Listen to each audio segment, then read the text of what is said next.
Bien, buenas noches, buenas noches. Ya tenemos el micrófono. ¿Qué tal? ¿Cómo están? Buenas noches.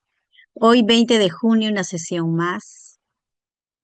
Bien, vamos a continuar el día de hoy con el tema del autismo. Es un tema amplio y bueno, ¿no? Las casuísticas que nos vienen es relacionado al estilo perceptivo, al estilo cognitivo. Y bien, el día de hoy vamos a ver el estilo cognitivo, algunas de las teorías. Y bueno, seguimos con las casuísticas, ¿no? Vamos a empezar. Voy a compartir el PPT, a ver si estoy con buen audio. Voy a compartir el PPT para continuar con este tema del estilo cognitivo en las personas con el trastorno del espectro autista, ¿no? Para ir recordando este tema, ¿no? Que lo vivenciamos en nuestra práctica pedagógica. Bien, voy a compartir el PPT. A ver, acá. A ver, voy a compartir el PPT. Este es.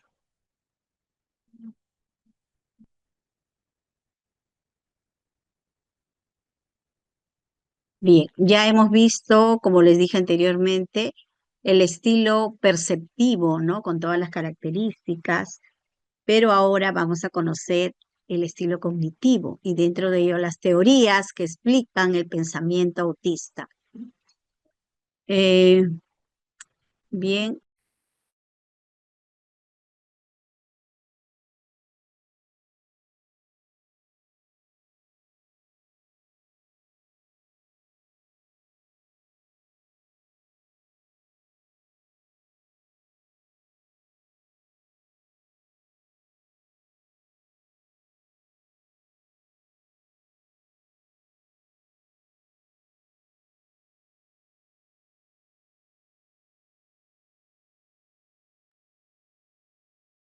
bien, entonces acá tenemos, vamos a ir desarrollando, ¿qué es el estilo cognitivo?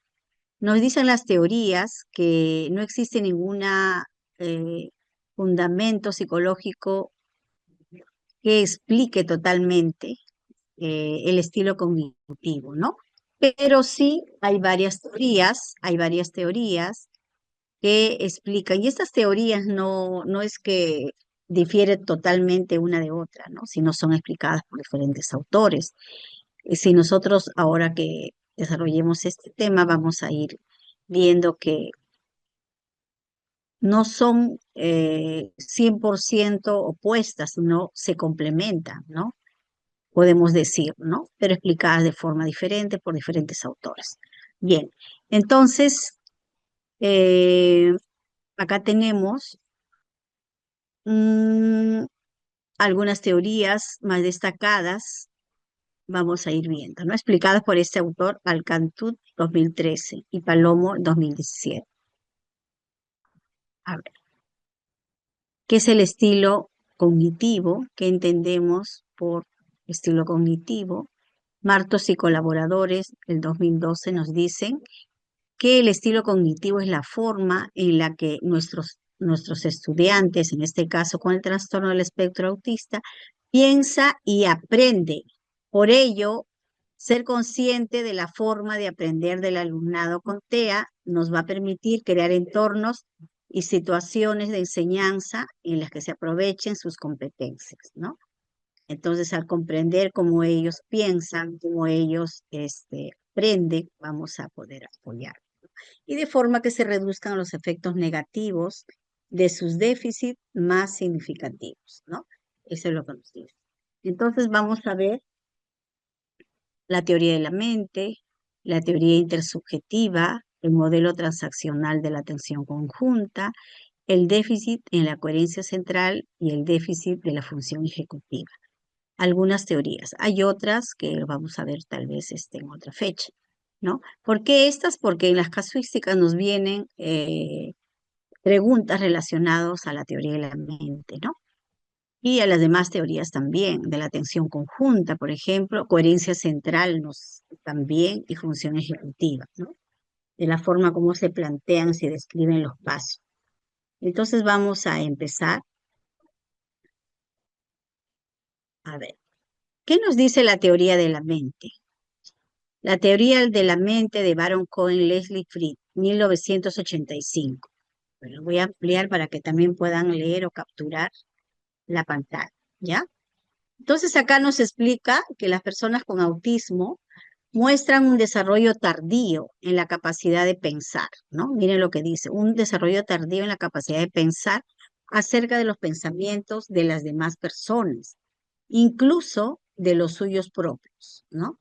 Los niños a partir de los 4 años se dan cuenta de que ellos tienen sus propios pensamientos y el adulto, en este caso papá, mamá, no se puede dar cuenta cuando ellos mienten, ¿no? O dicen algo, pues, cuando quieren ocultar o por temor o por jugar, ¿no?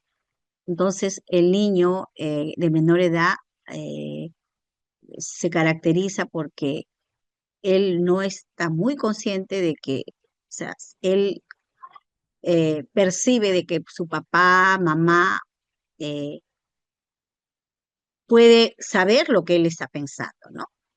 Entonces, a partir de los 4 años, un niño regular promedio empieza por eso a ocultar las cosas, ¿no? Y a mentir. Sabe que puede engañar, puede mentir, entonces está más consciente de eso, ¿no? Entonces, en los casos de los niños con autismo, ese desarrollo, pues, está lentificado, ¿no? Eso les va a dificultar el aprendizaje, que en la mayoría de los casos es social, ¿no? Para aprender, dice, nos ponemos nosotros en lugar de las otras personas, ¿no? También nosotros imitamos en la forma de hablar de las otras personas, inferimos, hacemos suposiciones de lo que la otra persona, deducimos lo que la otra persona nos quiere transmitir, ¿no? A través no solamente del lenguaje oral, sino del lenguaje corporal, ¿no? Tenemos esa capacidad de poder inferir y extraemos información también del entorno social, ¿no? De todo el contexto en el que se desarrolla la comunicación en este caso, ¿no? Y los niños con autismo pues tienen esa dificultad, ¿no? De ponerse en los pensamientos de la otra persona, de ponerse en las emociones de la otra persona. Es un tanto difícil para ellos. Por eso es que en las casuísticas, cuando nos viene como alternativa marcar eso, en que explicarle al niño para que comprenda que está mal quitarle la fruta o la lonchera al otro niño. Un momentito, por favor, un momentito.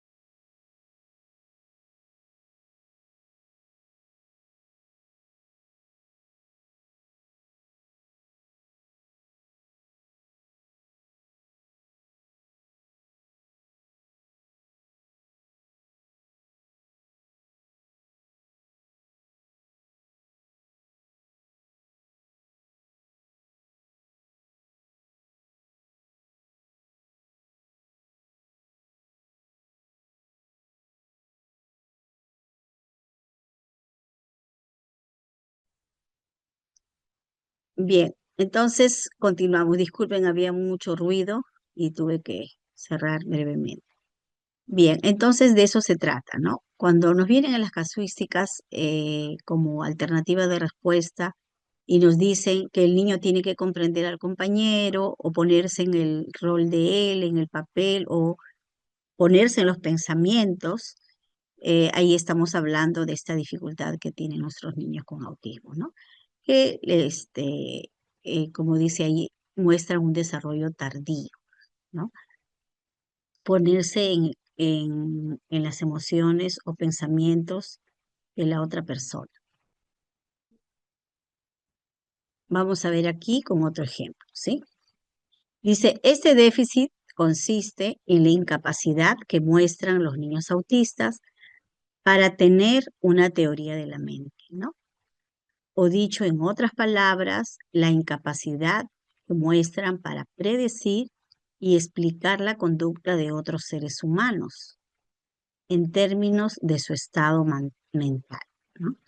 Entonces, la teoría de la mente, a pesar de estar, dice, en pleno auge, ¿no? Baron Cohen et al. En 1993, actualmente tiene bastantes detractores, ¿no? Porque hay otras teorías.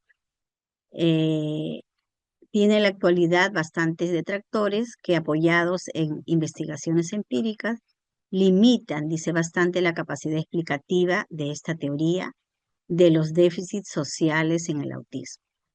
Entonces, nosotros sabemos que hay niños pues con mejor, eh, los llamados autismo en grado 1, tienen mayores posibilidades para inferir, ¿no? Y también vemos niños pequeños, al menos los que trabajamos en haciendo acompañamiento a EBR, vemos niños pequeños de alto nivel de funcionamiento, que sí se les observa, ¿no? Eh, Esas habilidades de comunicación y en muchas situaciones y sobre todo en base a sus experiencias previas, ellos pueden inferir otras situaciones que viven en el contexto del aula, ¿no? Entonces, esta teoría, si bien hace varios años cobró bastante fuerza, también tiene sus detractores. Actualmente hay otras teorías como la atención conjunta, la teoría intersubjetiva, ¿no? La que vamos a ver ahora mismo, que también explican el estilo cognitivo. ¿Qué nos dice esta teoría? Teoría intersubjetiva. Nos dice que el ser humano nace con una predisposición natural para relacionarse, ¿no? Emocionalmente con sus iguales. Eso es algo natural, una necesidad humana. En el caso de las personas con autismo, existiría una dificultad para compartir intersubjetivamente experiencias con otra persona. Quiere decir involucrarse emocionalmente con las otras personas, ¿no? Presentando dificultades a la hora de reconocer y comprender expresiones emocionales, sobre todo en contextos naturales, ¿no? Por ejemplo, a una niña pequeña con autismo le puede resultar complicado entender interacciones naturales de persona a persona, ¿no? Como por ejemplo saludar o despedirse, ¿no? Eh, Puede resultarle complicado. En cambio, es algo tan natural en nosotros, ¿no? Nosotros nos saludamos, nos volvemos a cruzar, nos volvemos a saludar, a mirarnos, a sonreír. Entonces, eso es algo innato en nosotros, esa predisposición, nos dice esta teoría.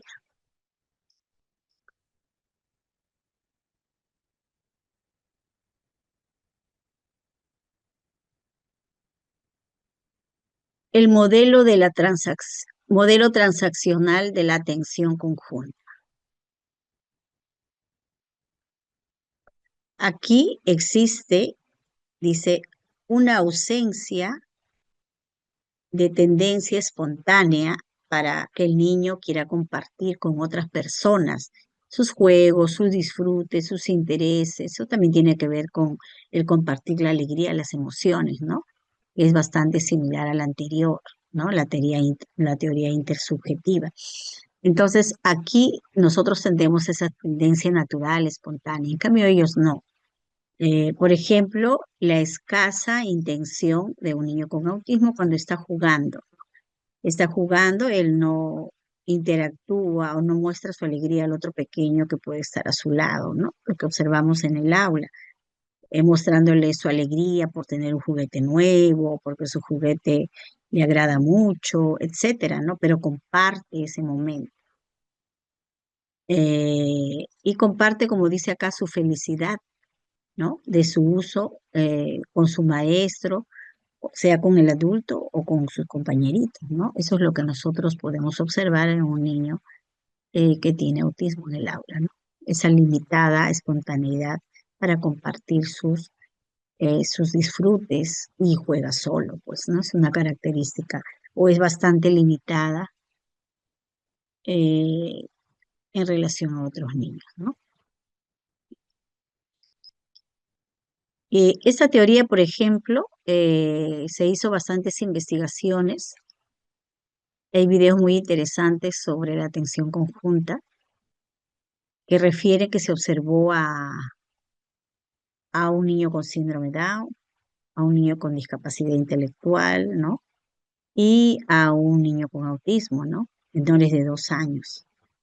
Y los dos otros, el niño con autismo, en esta habilidad de la atención conjunta estaba pues disminuida, ¿no? De manera significativa, ¿no? Y los niños de año y medio, eh, era, se mostraba ahí en esa investigación que ellos tenían los indicadores más visibles que podrían determinar tempranamente al año y medio el trastorno del espectro autista, ¿no? Porque no realizaban eso de la atención conjunta, ¿no? Se le había dado una serie de juguetes en un ambiente, estaban. Entonces, el niño con síndrome Down y el otro que solo tenía la discapacidad intelectual, que no estaba asociado a lo genético, habían mostrado alto porcentaje, ¿no? Sin embargo, eran niños pequeños, de año y medio a 2 años, ¿no? Y el niño con autismo marcó bastante diferencia en déficit. Y también se le consideraba esta teoría muy importante para hacer una detección temprana al momento de que los niños interactuaban, ¿no? Y mostraban sus intereses o compartían sus experiencias agradables con otros niños.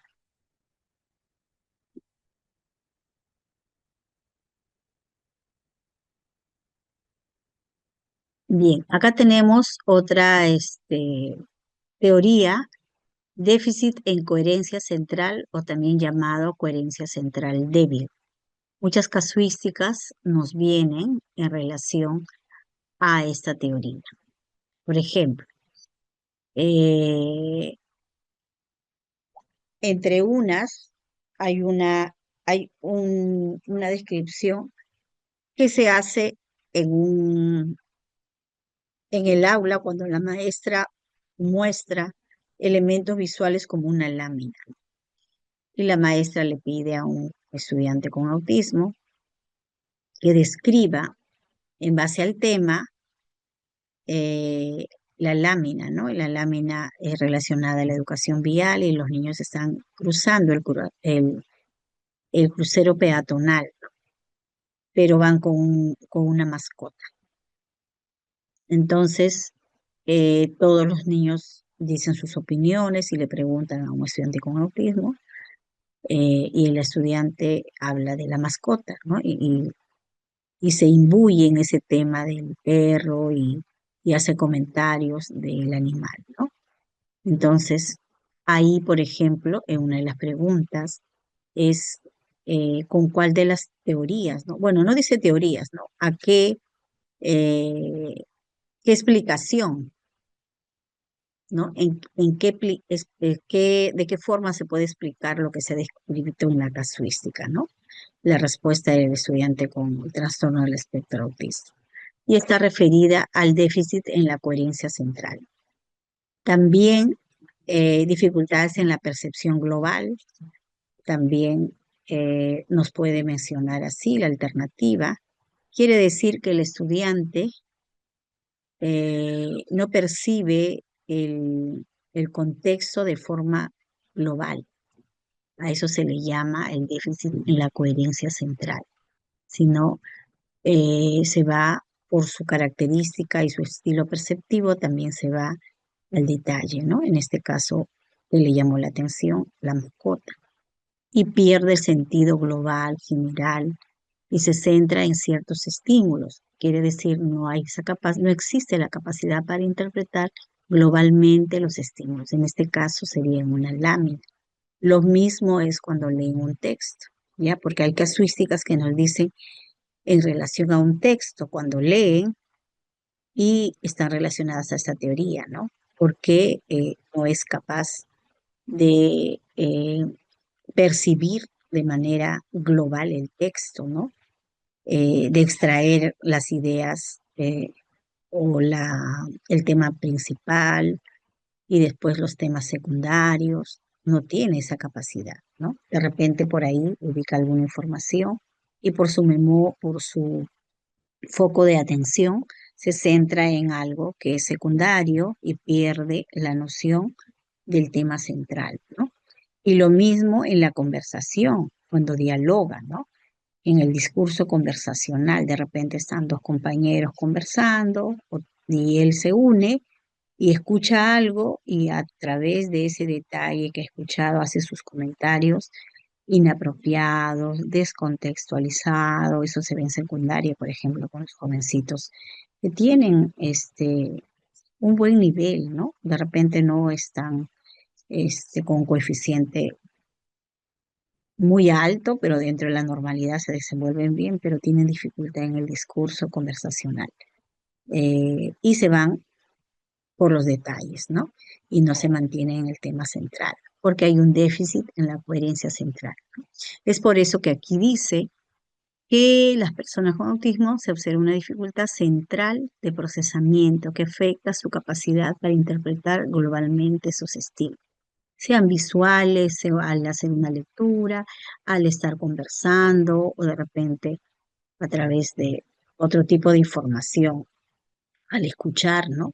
Por ejemplo, opina de manera descontextualizada, porque a veces pierde el tema central, ¿no? Y se sale del contexto, o no identifica el contexto, no es que entra y se sale, sino no identifica. Eh,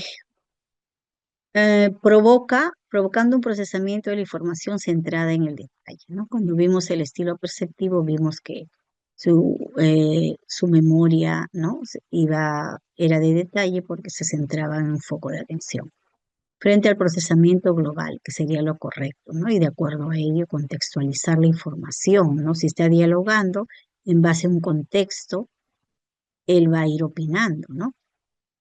Y también jerarquizar, ¿no? Lo que está observando, si es que es una imagen, organizar esa información.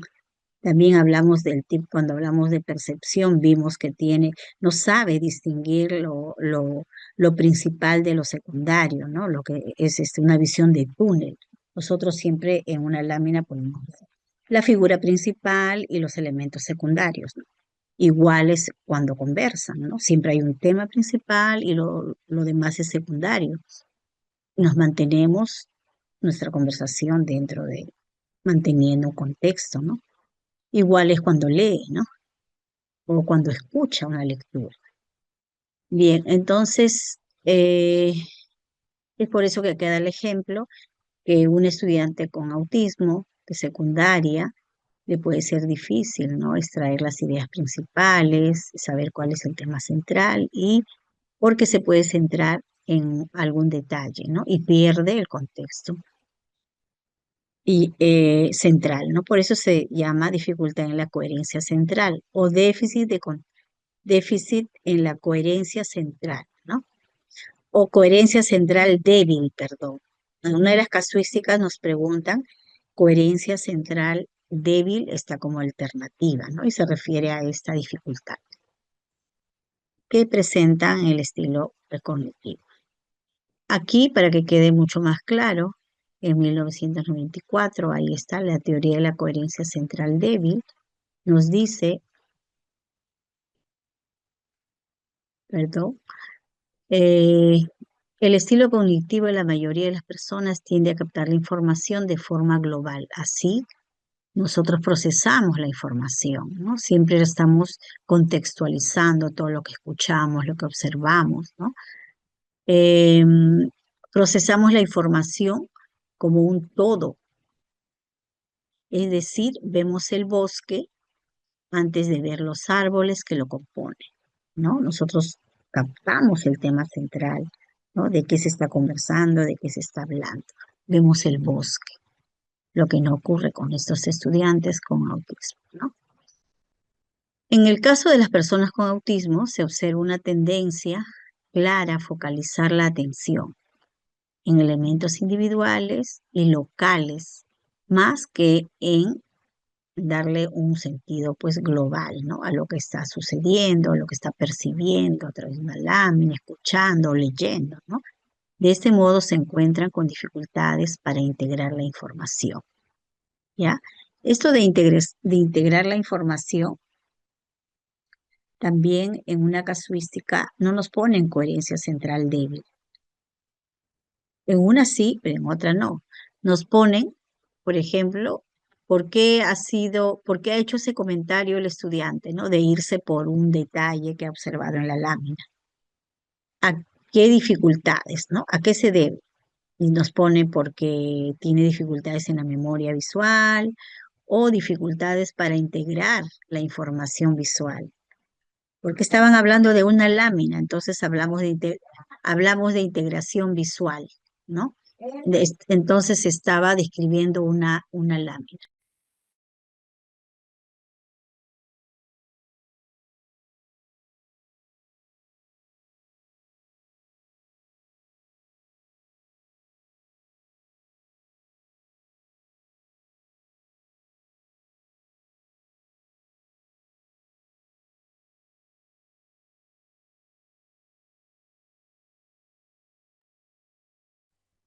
Disculpe.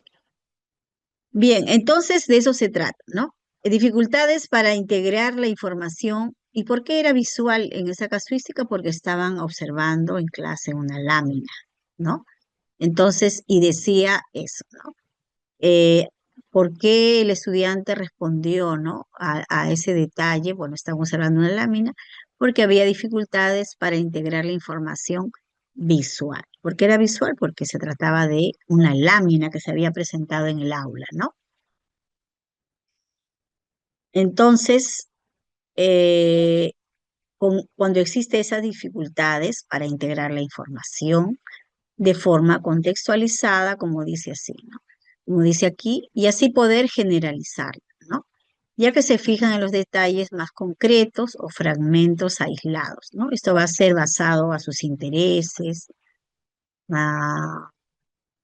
o de repente porque solamente han comprendido, ¿no? Ese aspecto de toda la explicación, ¿no? O les llamó más la atención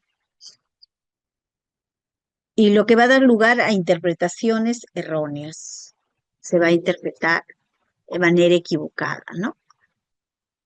Y por ejemplo, en un diálogo, cuando hay esas interpretaciones erróneas, ellos también hacen sus expresiones orales erróneas, ¿no? Porque están interpretando de manera inadecuada el contexto comunicativo, ¿no?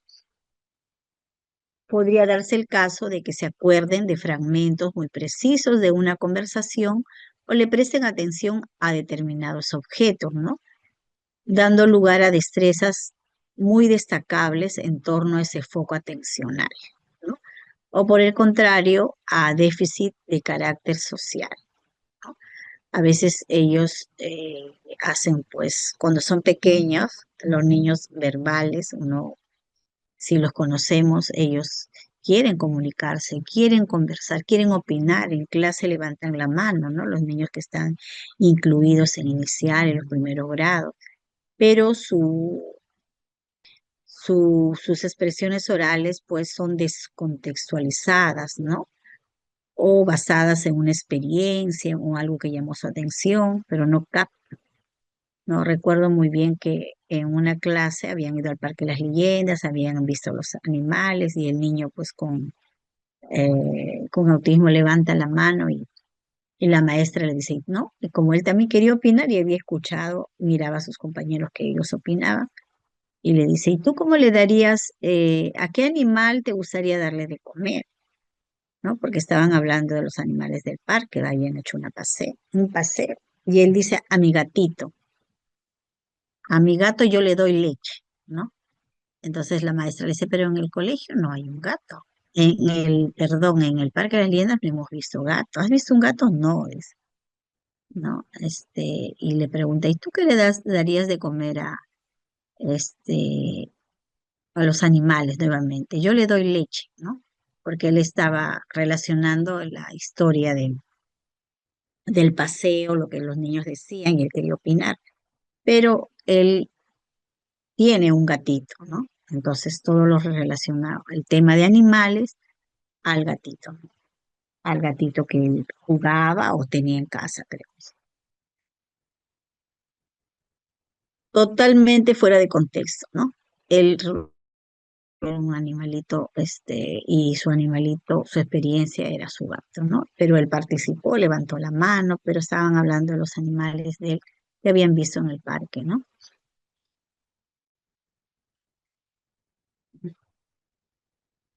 Bien, entonces cuando nos dejen las casuísticas relacionadas a esto, falta de coherencia, a eso se refiere, ¿no?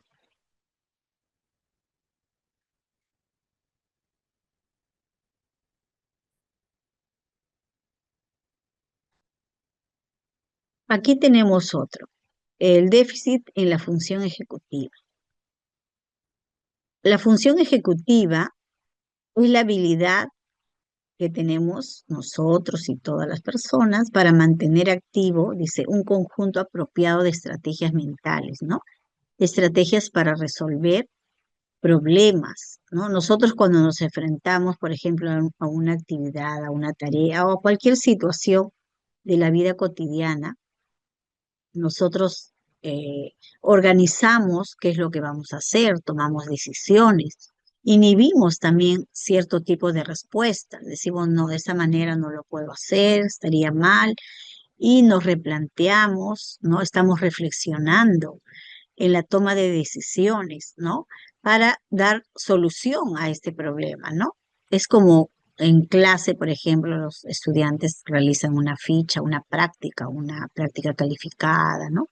De cualquier área, esa flexibilidad de pensamiento y acción, esa continua capacidad que tenemos de ir reflexionando si estamos yendo, digamos, por la ruta correcta, ¿no?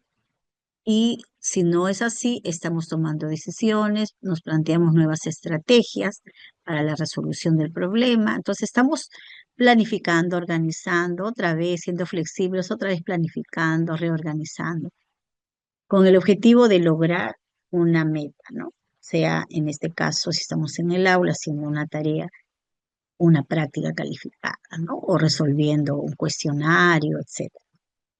Entonces, eso para nosotros es mucho más fácil, ¿no? Y los chicos con dificultades atencionales, ¿no? También tienen un déficit en la función ejecutiva, ¿no? El seguir esa secuencia de pasos para llegar y alcanzar una meta, ¿no? Resolver una situación. La alteración de esta función ha sido ampliamente demostrada en el autismo. Si bien no parece específica del mismo trastorno, ¿no? Ni que todos sus componentes se encuentren alterados, fundamentalmente lo estaría en el cambio de foco atencional, ¿no? Entonces, si las personas con estas habilidades en la función ejecutiva, pues tienen que tener el pensamiento flexible, ¿no? Volver a retomar o tomar decisiones, como dice, para plantearse nuevas estrategias mentales, ¿no?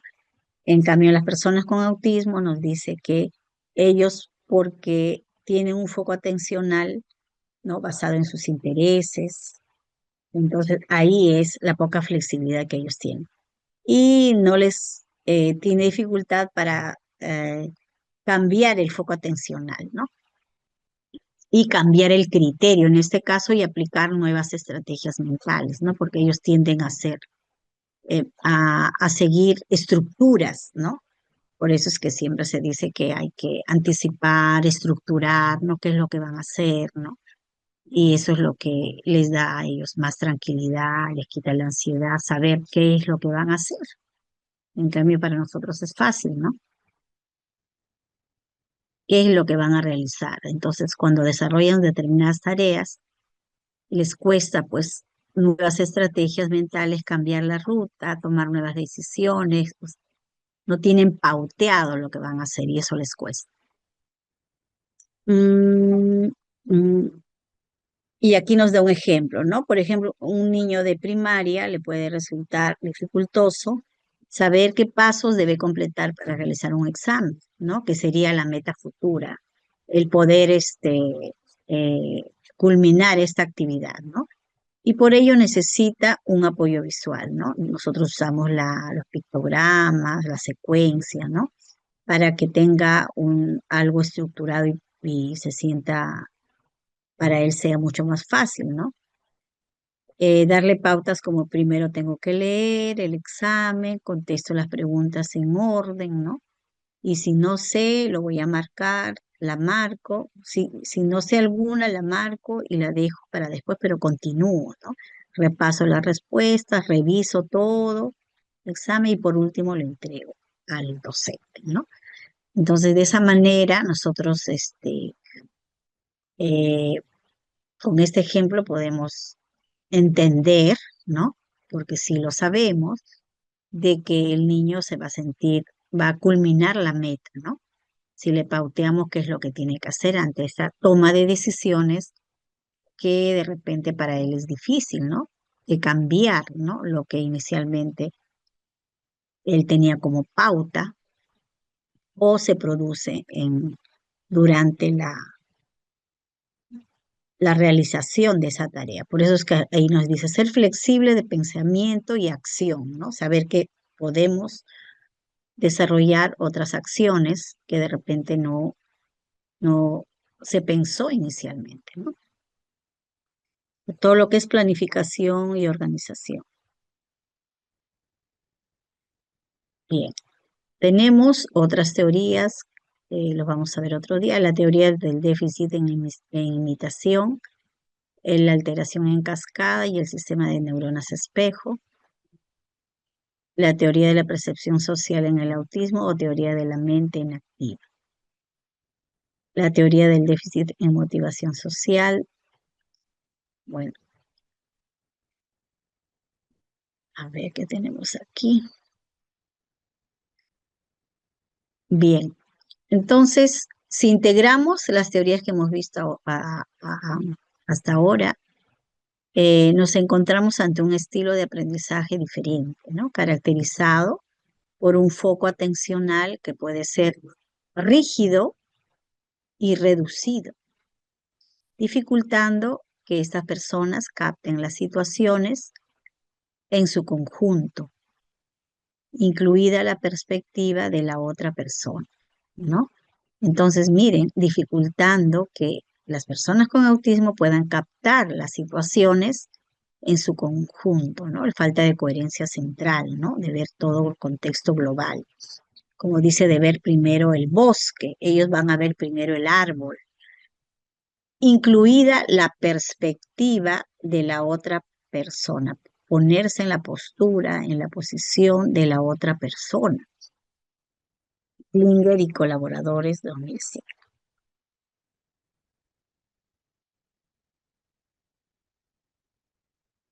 Ya, en resumen, el alumnado con autismo piensa de manera diferente, mostrando un perfil de desarrollo evolutivo llamado en dientes de sierra, ¿no? Peter Gilbert lo llama así, por su contraste marcado entre sus fortalezas, que las tiene, y debilidades de carácter muy significativo, ¿no? Algunas habilidades son muy altas, muy buenas, ¿no? Como su memoria visual, el estar enfocado, hiperenfocado también, ¿no? Si bien puede ser favorable, pero de lo contrario también no le permite ser muy flexible, ¿no? En cuanto a las funciones ejecutivas. Entonces, vamos a ver, aquí nos queda 2 PPT para pasar a las casuísticas, ¿no? Em, ¿Cuáles serían los puntos fuertes y débiles de este estilo cognitivo? La fortaleza en el procesamiento visual y la memoria visual, ¿no? Esa es una fortaleza, ya que esta es más concreta y permanente que la auditiva. Por eso se utilizan las agendas y los apoyos visuales, ¿no? El procesamiento visual que tiene el procesamiento visual de la información, ¿no? Dice mucho mejor que la auditiva. La motivación. La motivación no suele responder tanto a las motivaciones sociales, ¿no? Como a sus centros de interés que pueden ser muy útiles para el aprendizaje. Nosotros, en cambio, respondemos también a las motivaciones sociales, ¿no? El reconocimiento, nos gusta que nos reconozcan, ¿no? En cambio, en ellos puede estar centrado en su interés, ¿no? El pensamiento concreto. Las dificultades en el procesamiento de la información abstracta, por ejemplo, ¿no? Qué dificultad que el estudiante, pues, como vimos en la percepción, cuando vimos el estilo perceptivo, su comprensión literal, ¿no? Siéntate bien. ¿Qué es para un niño con autismo sentarse bien, ¿no? Frente a siéntate bien con las piernas hacia adelante, pensamiento concreto, ¿no? Recuerden que cuando vimos estilo perceptivo decía, él puede estar viendo, pero sin comprender lo que ve, ¿no? Puede estar observando un objeto y simplemente lo observa, ¿no? Con sus características, sus detalles, pero de repente no lo comprende. Entonces aquí el pensamiento concreto. Siéntate bien, ¿qué puede significar para él? Si no le decimos, siéntate con tus piernas, ¿no? En el piso, o ¿no? Tus brazos así, le detallamos y él puede comprender mucho mejor. La memoria puede ser excelente, memoria, pero selectiva, ¿no? Centrada en sus intereses. Suele mostrar dificultades en la memoria ejecutiva o a corto plazo, ¿no? Y buena memoria a largo plazo y capacidad de recuerdo, sobre todo en aspectos que son de su interés, ¿no? La memoria de trabajo, la memoria ejecutiva, ¿no? O llamada también memoria a corto plazo. Si es que no está interesado, no va a hacer el esfuerzo de utilizar su memoria de trabajo o ejecutiva, ¿no? El enfoque metódico. Este alumnado suele presentar un estilo analítico y tener muy buena capacidad para la búsqueda de patrones, ¿no? Por ejemplo, un alumno con autismo que ante una pregunta de test da siempre primero la respuesta correcta y luego indica cuáles son las dos erróneas, ¿no? La búsqueda de patrones. Así nuestros pequeños también, cuando le dejamos fichas, ¿no? Para encontrar patrones, sean por formas, figuras, qué, qué fácil puede ser para ellos también, ¿no? Esa capacidad de análisis que tienen.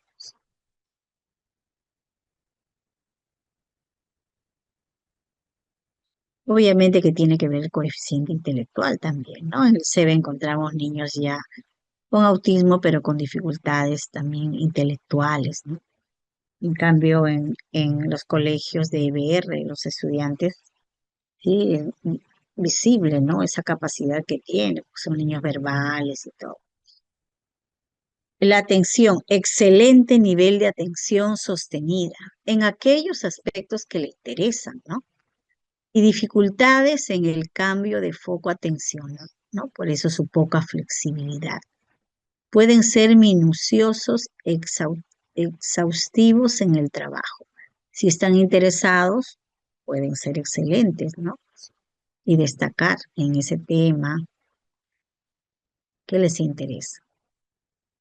Pueden existir dificultades tanto en la motricidad fina y gruesa.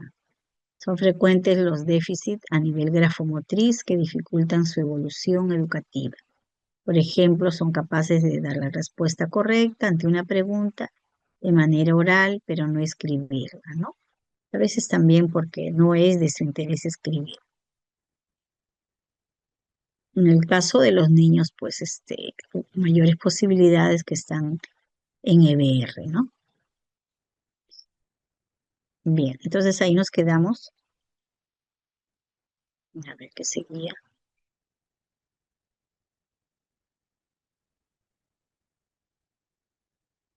Teach. Este es el método Teach. Mm, ya. Bien, entonces ahora vamos a ver las casuísticas.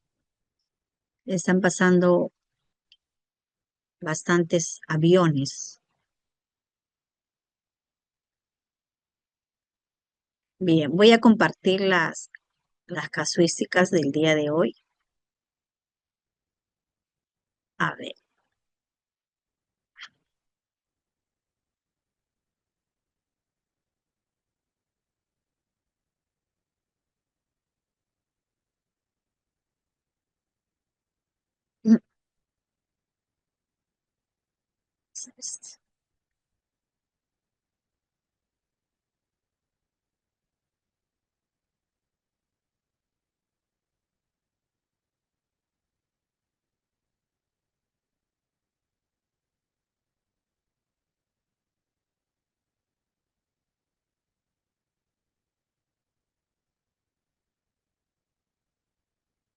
Bien, aquí está.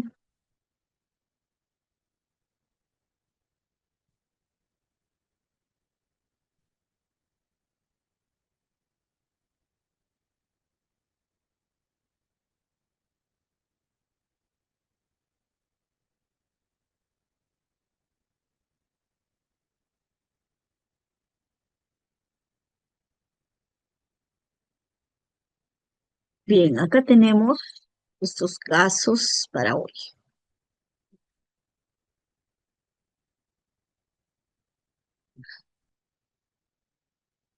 Y dice este caso, el docente del aula de segundo grado, de primaria de un SEBE, tiene como propósito que sus estudiantes conozcan a los servidores de la comunidad y las labores que realizan. Para ello, ha previsto que los estudiantes empiecen por conocer la labor que realiza el médico. ¿Cuál de las siguientes acciones es más pertinente para el propósito del docente? A. Presentar a los estudiantes el títere de un médico. Luego, empleando el títere, contarles una historia de un médico que cura a un niño muy enfermo. Finalmente, darle a los estudiantes materiales para que armen su propio títere de médico.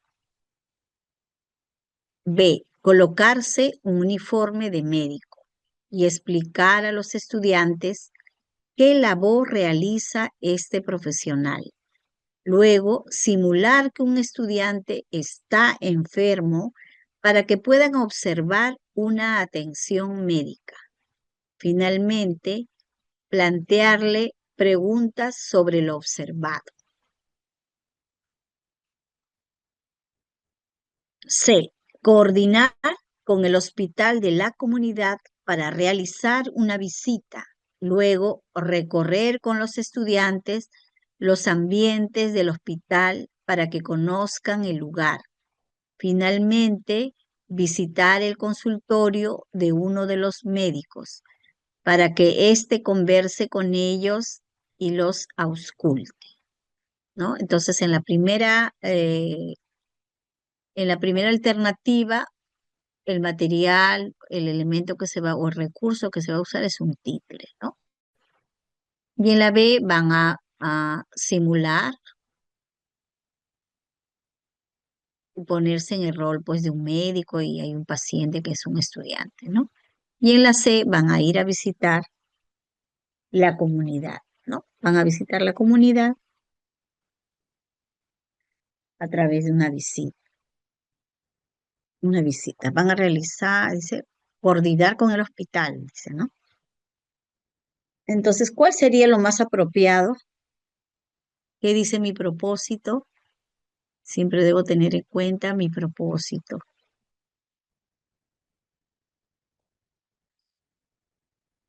Conozcan a los servidores de la comunidad. En este caso, ha previsto que conozcan la labor que realice el médico, ¿no? Eso me dice acá. Entonces, ¿cuál sería ahí la alternativa más correcta? Ujú. Acá tenemos como respuesta la C, ¿no? hacer la visita,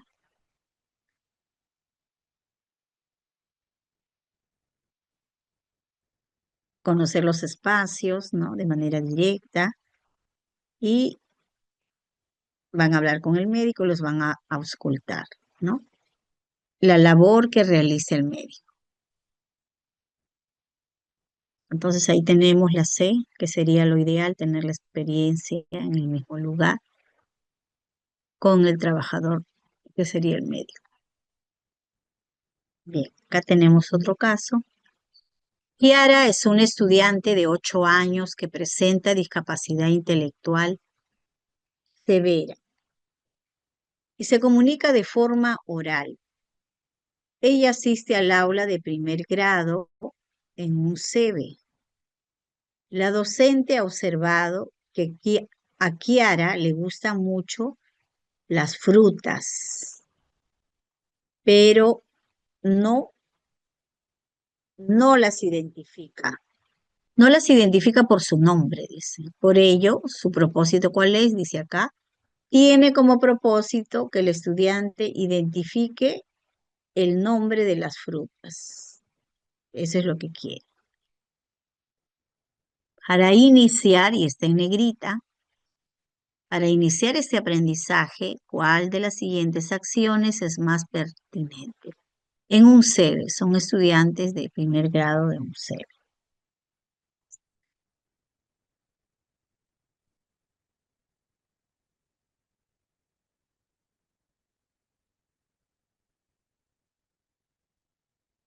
En la A dice, entregar a Kiara un recipiente con 4 frutas, dejar que las explore, luego darle de probar cada fruta, mientras se le menciona su respectivo nombre. Finalmente, señalarle cada fruta y pedirle que la nombre, ¿no? Ahí va a coger las frutas, va a probar, va a saborear y se le va a señalar para que no. B, presentar a Kiara imágenes, ¿no? Mientras en la A se está usando las frutas mismas, acá vamos a trabajar con imágenes de frutas, de 4 frutas, en alto relieve, dice. Luego pedirle que las repase con los dedos. Finalmente, presentarle las tarjetas con los nombres de las frutas y asociar frente a ella cada tarjeta con su respectiva imagen. Ajá. Entonces las frutas en alto relieve, la va a repasar y le damos las tarjetas con los nombres, ¿no? Para que asocie tarjeta, palabra, ¿no? Tarjeta y nombre, la tarjeta con el nombre de la fruta. Lo que se trabaja en el lenguaje funcional, ¿no? En la lectura funcional. Imagen, palabra. Bien. En la C dice mostrar a Kiara 4 frutas hechas, pero de cerámica, y mencionarle el nombre de cada una de ellas. Luego preguntarle cuál de las frutas mostradas le agrada, cuál le agrada. Finalmente, preguntarle si en su lonchera trae alguna de sus frutas, ¿no? Entonces acá me dice en negrita para iniciar, primer grado, niño de un C. Entonces ahí como respuesta, que,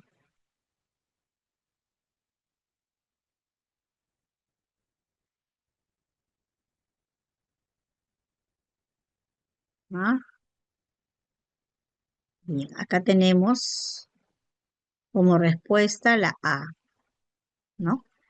Porque el niño va a tener la experiencia, va a recordar mucho más al tener, va a saborear, va a tocar, ¿no?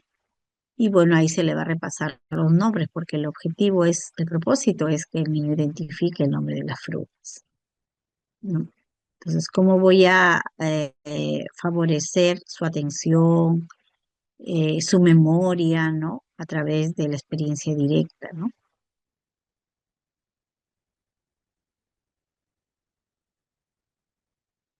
Y ahí se le va a nombrar, pues,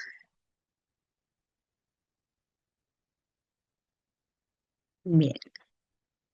Roxana es una estudiante que presenta discapacidad intelectual moderada y asiste al aula de tercer grado de primaria de EBR. En el aula se está leyendo un texto argumentativo cuyo título es Comer fruta es genial. El texto que explica de manera detallada los beneficios que las frutas brindan a la salud. Tiene una extensión apropiada para el grado. El grado es tercer grado. Tiene una extensión apropiada para el grado y está acompañado de una imagen.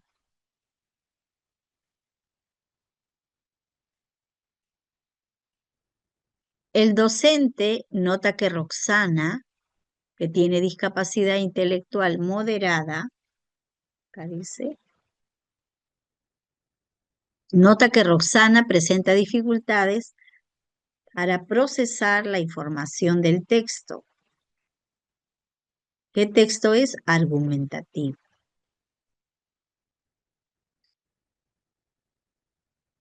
Y por tanto no lo comprende, no lo comprende, dice.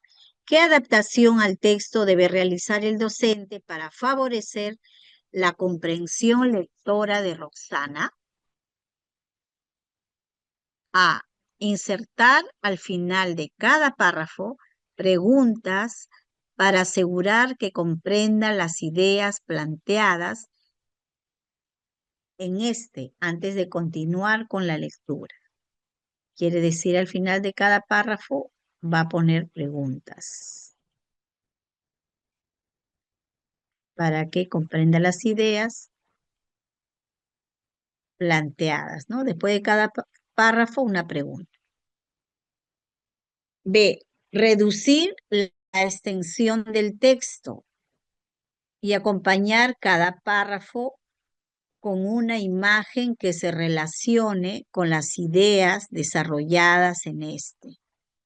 Quiere decir párrafo y una imagen, ¿no? Párrafo y una imagen para completar la idea con el apoyo de esa imagen. C. Preparar para ella un texto breve en el que solo se describan las características de las frutas que más le gusten.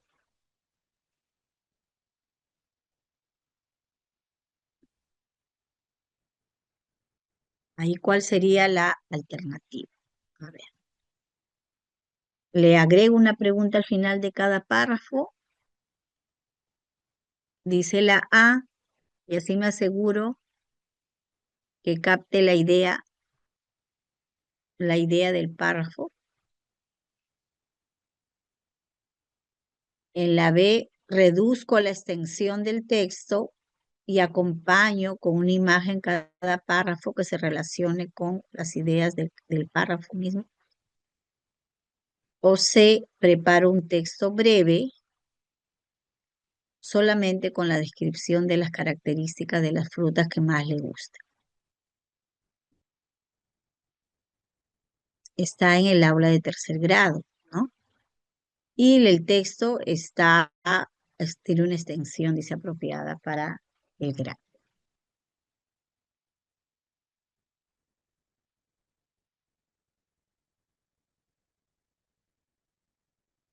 Es lo que queremos asegurar que ella comprenda, ¿no? Está leyendo un texto argumentativo, dice, ¿no? Un texto que está explicando sobre comer frutas es genial.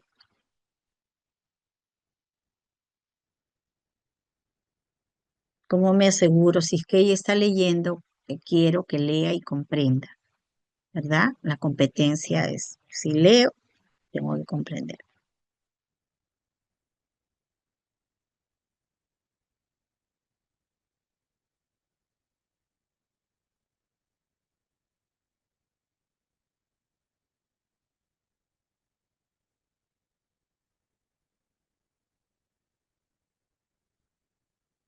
Y acá el texto nos dice que explica de manera detallada los beneficios que las frutas brindan a la salud. De eso se trata el texto. Y lo que quiero, si eso es lo que tienen que comprender los estudiantes, yo tengo que asegurarme que comprenda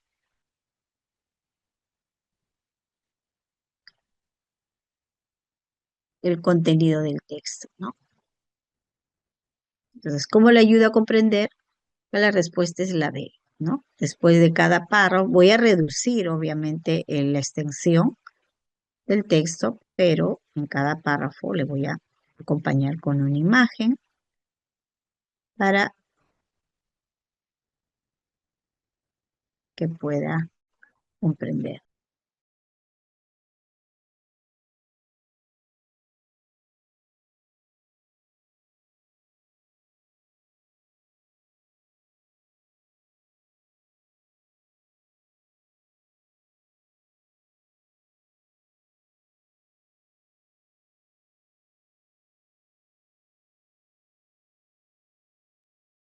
Bien,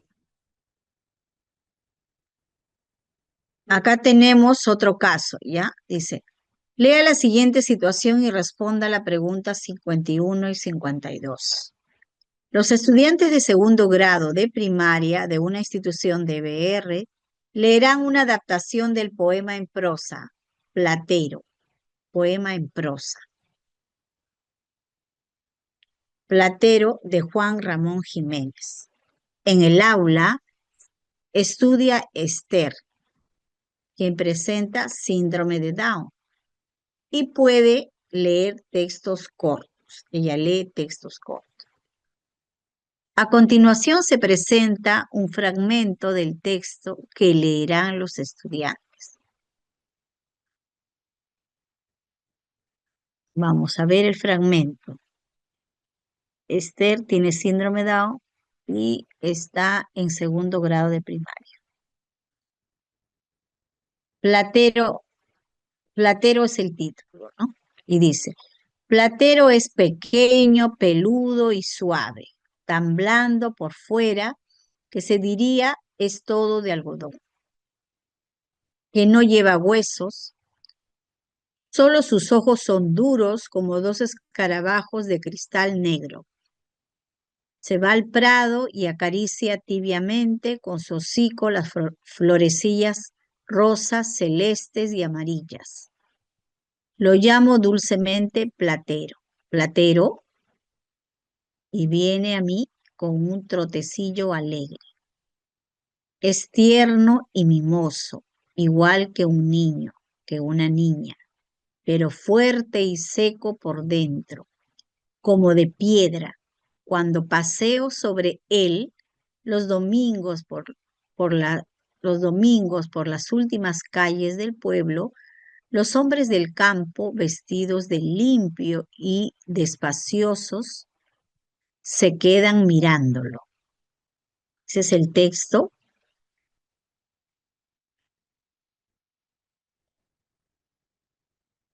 Y ahora nos vienen las preguntas. Dice, uno de los propósitos de la docente es que los estudiantes identifiquen las características del personaje que se mencionan en el texto. Entonces, el propósito es identificar características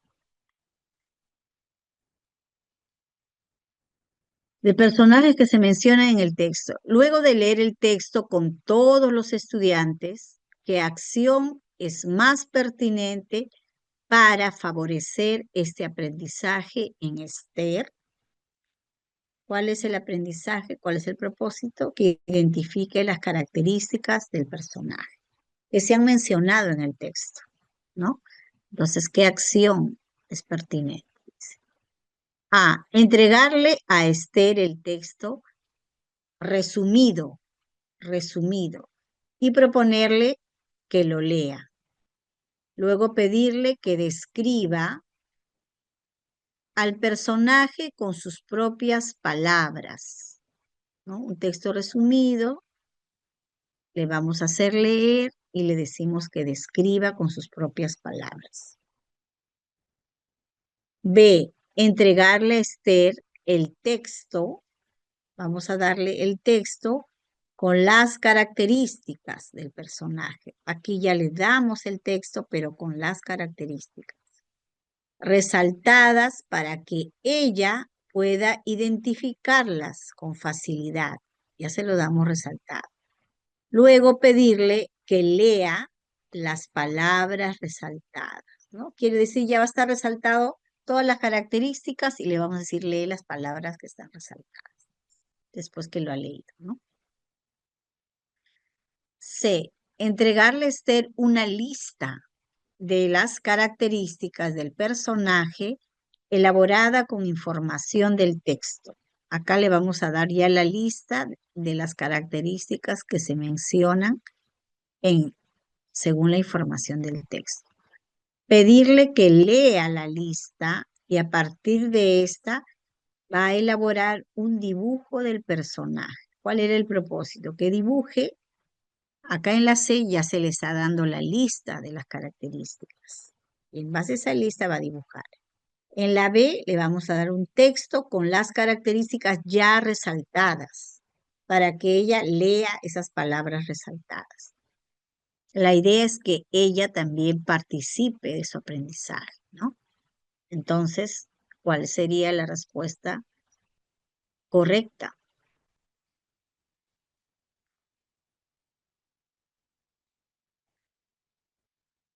Acá la respuesta es la A, ¿no? Porque es ahí donde ella va a describir, ¿no? Con sus propias palabras. Pero le vamos a dar el texto.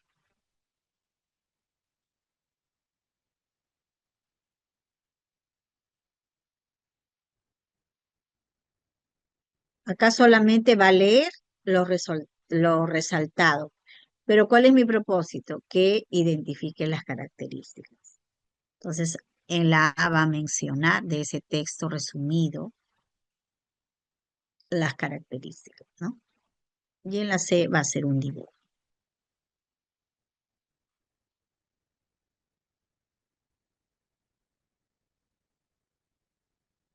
Bien, acá tenemos otro caso.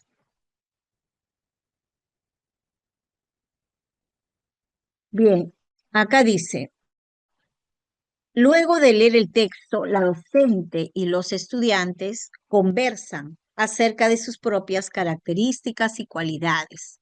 En ese contexto, la docente les pide a los estudiantes que mencionen cualidades suyas que más valoran.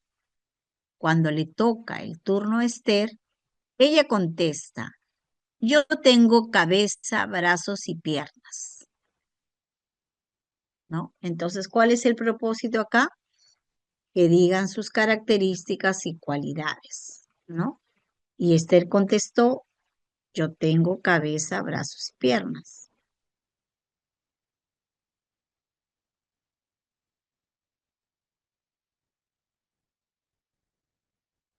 Entonces, ellos tienen que mencionar sus cualidades, dice, que más valoran, ¿no? Y Esther ha contestado las partes de su cuerpo. ¿Cuál de las siguientes acciones es pertinente para retroalimentar la intervención de Esther?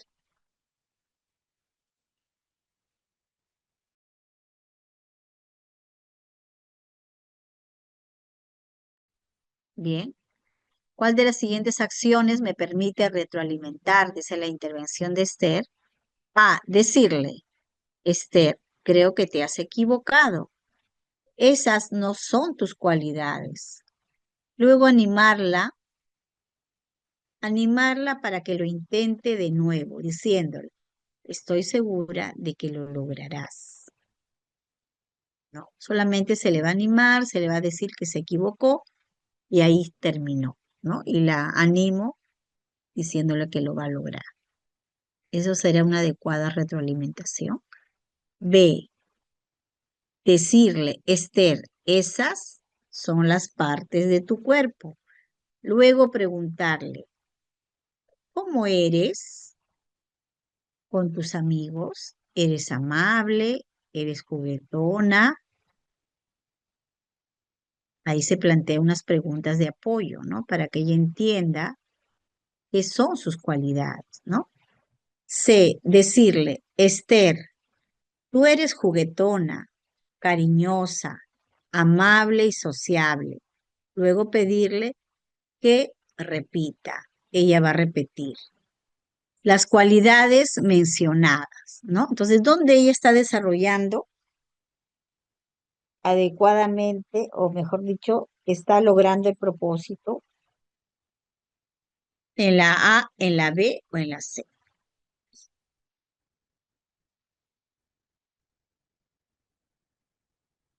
Es en la B, ¿verdad? Ahí se le está dando esas preguntas de apoyo para que ella pueda con eso comprender y continuar, ¿no? Dando las respuestas correctas, mencionando otras características.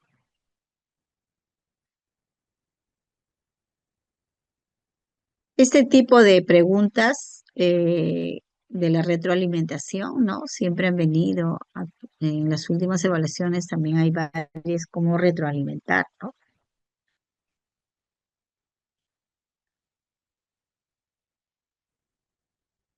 Bien,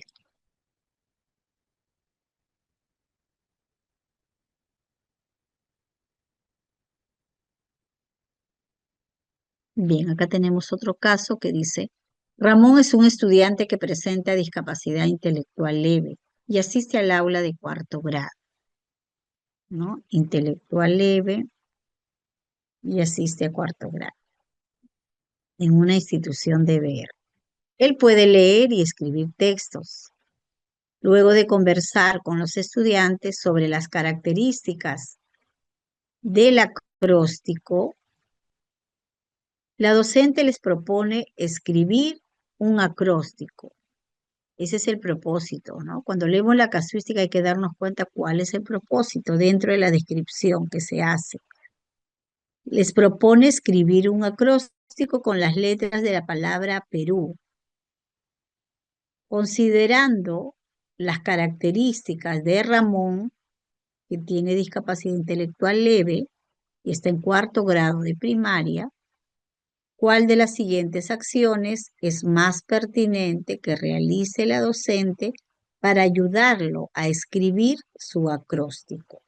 ¿No? Él tiene que escribir su acróstico, crear sus propias oraciones, bueno, con cada letra de la palabra Perú, ¿no? Un acróstico.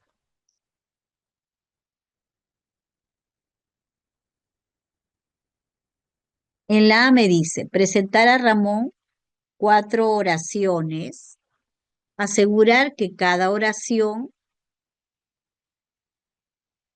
empiece con una letra de la palabra Perú, ¿no? ¿Qué le voy a dar? Le voy a dar 4 oraciones. Luego pedirle que lea cada oración e indicarle, le voy a indicar el orden en el que debe escribir las oraciones para formar el acróstico. En la B dice, presentar a Ramón 4 tarjetas de palabras que él conozca. Le voy a dar 4 tarjetas de palabras. Asegurar que cada palabra empiece con una letra de la palabra Perú. Luego decirle que escriba una oración con cada palabra y pedirle que ordene las oraciones para formar el acróstico, ¿no? Ahí le vamos a dar 4 tarjetas de palabras, ¿no? Y cada una de ellas que empiece con una de las letras de Perú, de la palabra Perú. Y él va a escribir a partir de esas palabras sus una oración y después le vamos a pedir que las ordene.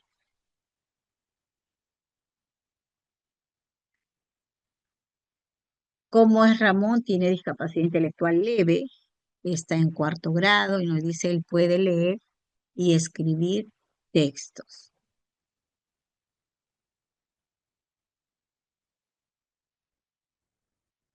C. Presentar a Ramón 4 oraciones.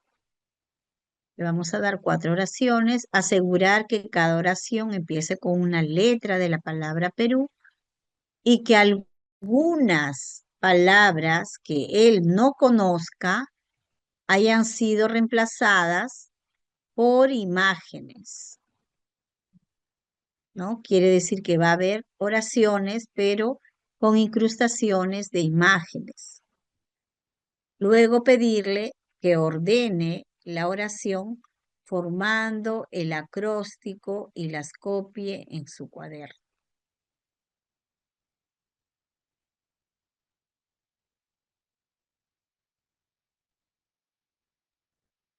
Es un niño con discapacidad intelectual leve, ¿no? Él puede leer y escribir textos.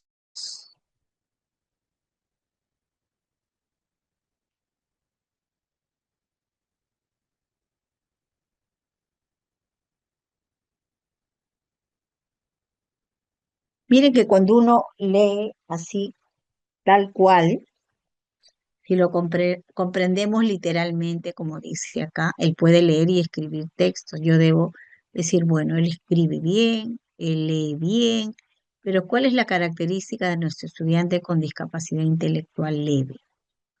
No estoy hablando de un niño con dificultades en el aprendizaje, ¿no? O un niño con llamado fronterizo, borderline, limítrofe, ¿no? Hay una discapacidad intelectual leve.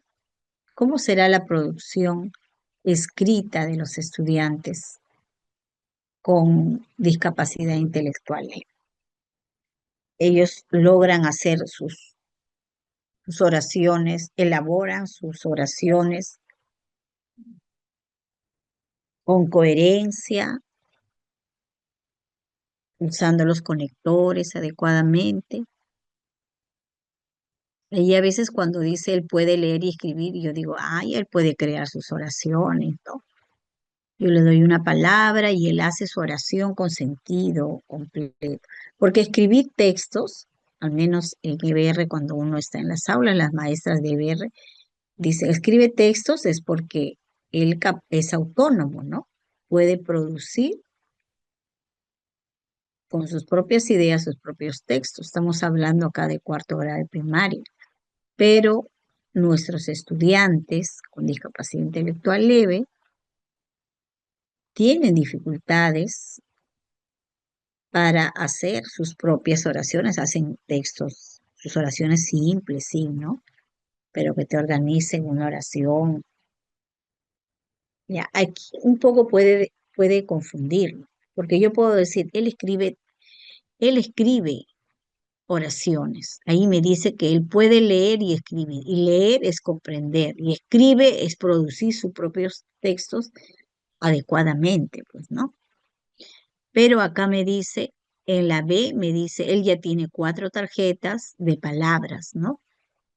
Esas palabras de apoyo iniciales que le ha dado la maestra. Y con eso le dice, escribe una oración con cada palabra que está en la tarjeta, ¿no? ¿Y qué es lo que va a hacer ahí? Solamente las va a ordenar, ¿no? Las va a ordenar. Y primero pondrá la P, la E, la R y la U, y ya salía el acróstico.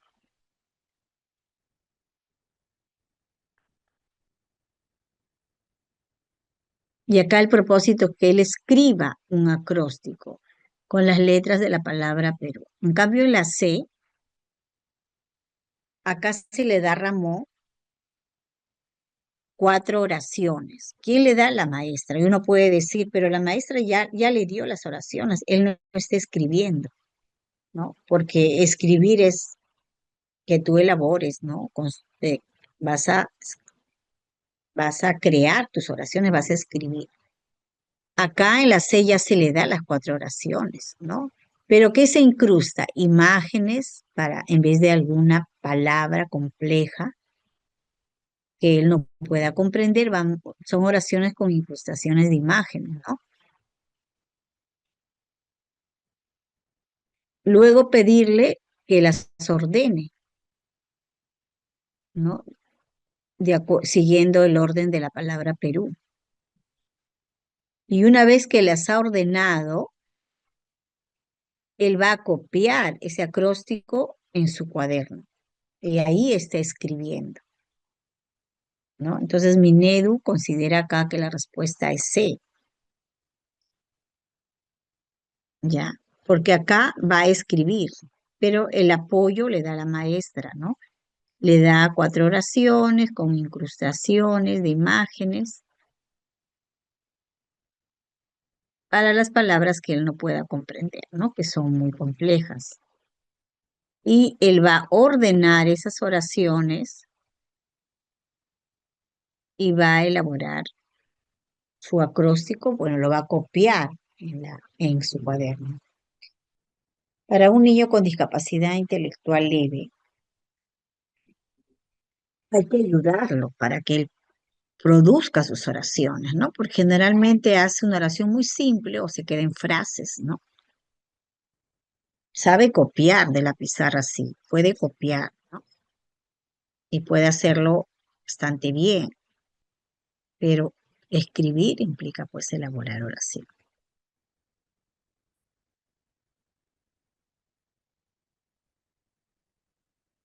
Pero bueno, ¿no? Sí lo ha considerado Minedu, pero el propósito, bueno, si lo comparamos con otras casuísticas, acá el propósito es que él escriba, ¿no? Y, es, y escribir implica crear tu propia oración, ¿no? Porque no vas a copiar, copiar es una, bueno, esa es mi observación personal que yo hago, ¿no? Pero como respuesta está la C, ¿sí?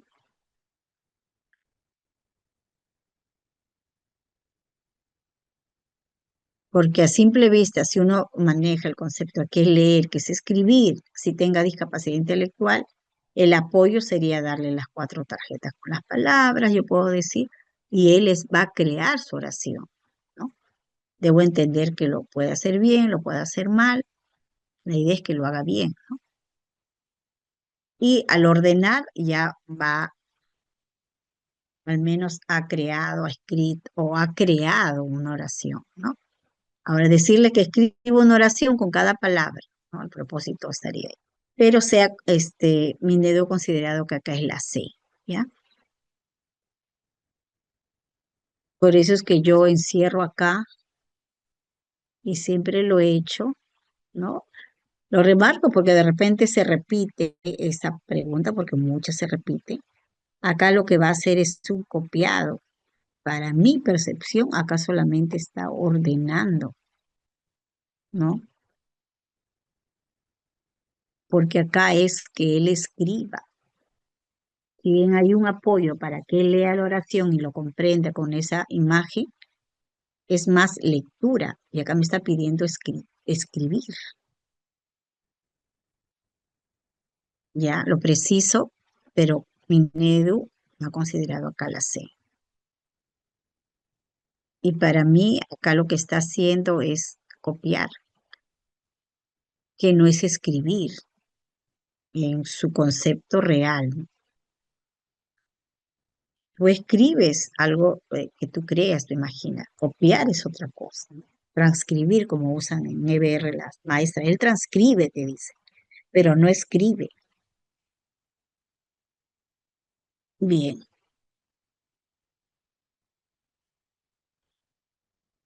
comprendiendo bien sus significados, yo marcaría la B, pero Minedo ha considerado la C, ¿ya? Y estaba revisando la información y sí está la C. Bueno, eso ya lo habíamos visto el año pasado, el anteaño pasado, cuando repasamos este casuística. Bien, acá dice, lea la siguiente situación y responda a la pregunta 54, 55 y 56. Dice, los estudiantes de tercer grado de primaria de un SEBE están realizando el proyecto Mi mamá es la mejor, un proyecto.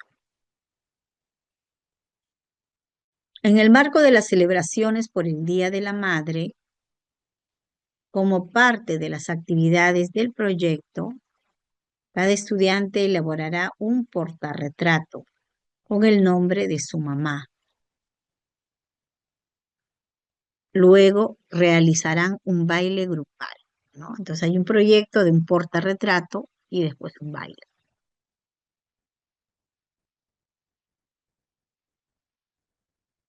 Bien,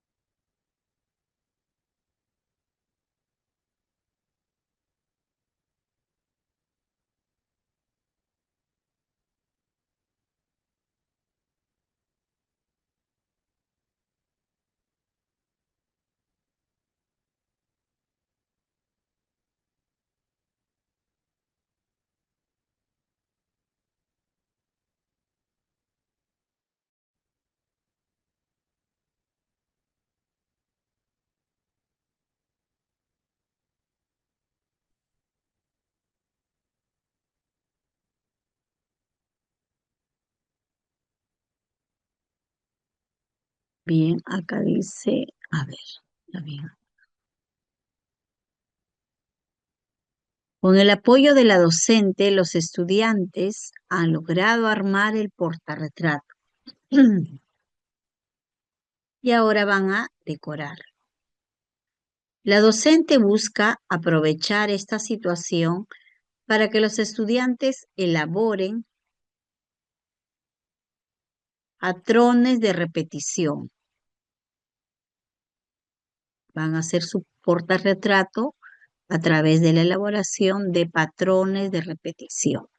Así les brinda corazones, estrellas de papel de color rojo y estrellas, corazones y estrellas de papel de color rojo para que decoren el borde del portarretrato. Y les propone la siguiente secuencia: un corazón, una estrella, un corazón y una estrella, y así sucesivamente, ¿no? Entonces van a ser patrones de repetición. Considerando el propósito de la docente, ¿qué acción es más pertinente que realice a continuación?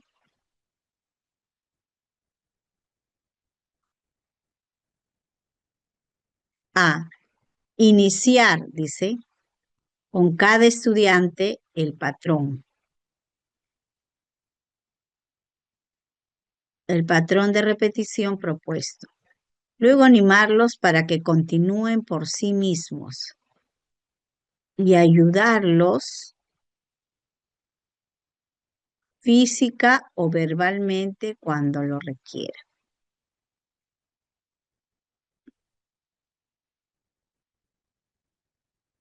Niños de tercer grado de un CEP. B. Brindar a cada uno una hoja, darle una hoja, dice, con el patrón de repetición propuesto.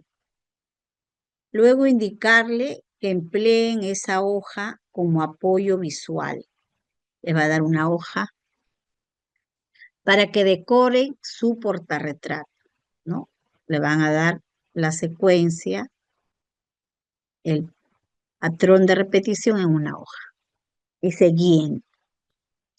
C. Pedir a un voluntario, a un estudiante, un compañero voluntario, que realice en la pizarra el patrón de repetición propuesto. Luego, decir a los estudiantes que utilicen ese patrón como modelo que está en la pizarra, ¿no? Para decorar sus portarretratos. Estudiantes de un CEP. ¿Qué es lo más pertinente para este propósito de decorar el portarretrato siguiendo ese patrón? Corazón y estrella, corazón y estrella. Siempre cuando hay actividades, por ejemplo, aquí en la A me dice, y ayudarlos física o verbalmente cuando les requiera, ¿no? Acá los estudiantes van a trabajar con apoyo del docente, ¿no? Es una actividad de motricidad fina. No va a ser tan fácil para ellos hacerlos si no hay un apoyo físico y un apoyo verbal, ¿no? Entonces acá en la B me dice que le voy a dar una hoja, un apoyo visual siguiendo la secuencia del patrón, pero le voy a dar a cada compañero, a cada estudiante, ¿no? A cada uno una hoja como de modelo para que se lleguen las Cs en la pizarra. Entonces aquí es la A.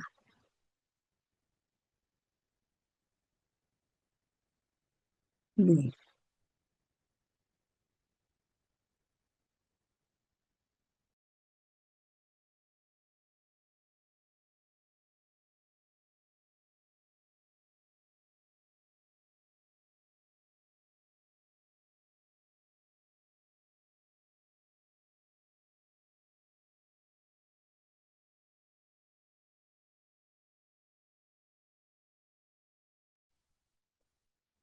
Bien, entonces eh, aquí seguimos con este proyecto de portarretratos, ¿no? Los estudiantes escribirán, dicen los portarretratos, los nombres de sus mamás. En el aula se encuentra Rosa. Ella solo identifica su nombre. Rosa solo identifica su nombre, mas no logra reconocer otras palabras. Así, por ejemplo, sabe que su mamá se llama Susana, pero no reconoce ese nombre escrito. La docente busca aprovechar la elaboración de los portarretratos para favorecer que Rosa reconozca el nombre de su mamá escrito, ¿no? Entonces, ese es el propósito, que reconozca el nombre de su mamá escrito, ¿no? Porque dice que ella sabe que su mamá se llama Susana, pero no reconoce el nombre de mamá. ¿Cuál de las siguientes acciones es pertinente para ese propósito? A.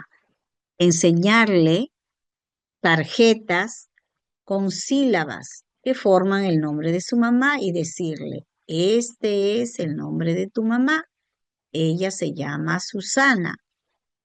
Luego darle las tarjetas con las sílabas desordenadas y pedirle que arme con ellas el nombre de su mamá, ¿no? Son chicos de un cero. Va a ordenar todas las sílabas porque yo le doy las tarjetas con las sílabas. B. Presentarle una tarjeta con el nombre de su mamá.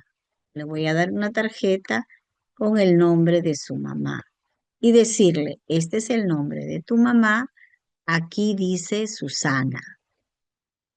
Luego darle la tarjeta con el nombre de su mamá y colores para que decore los bordes de la tarjeta según sea de su agrado. ¿Qué está pasando acá? Estamos haciendo una lectura global, ¿no? Todo el nombre escrito en una tarjeta. En la A le estamos dando en sílabas para que finalmente ella lo arme, ¿no?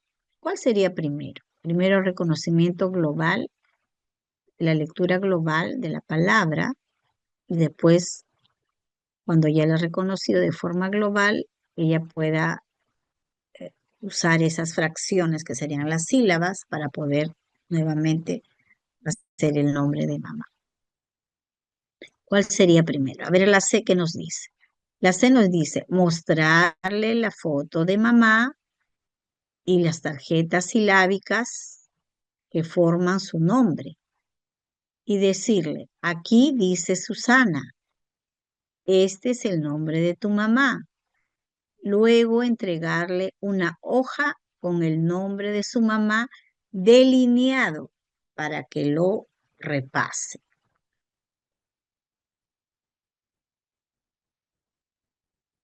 Ujú. Entonces aquí le vamos a dar una foto y las tarjetas silábicas que forman su nombre. Acá estoy usando la foto. Y decirle, aquí dice Susana, este es el nombre de tu mamá. Luego entregarle una hoja con el nombre delineado para que lo repase. Entonces, acá está la foto las tarjetas que han formado el nombre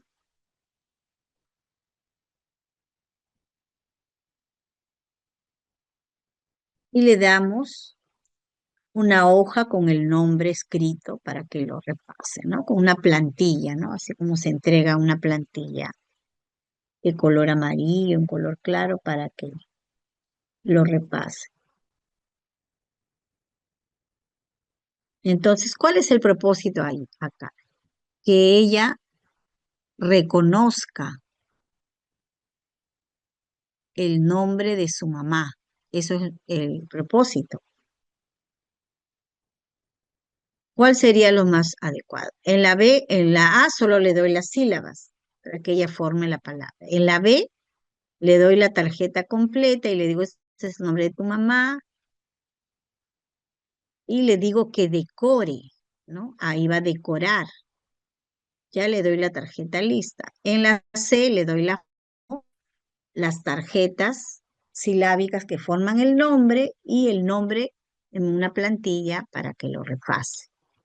¿Cuál es el propósito? Que reconozca el nombre escrito de su mamá, ¿no?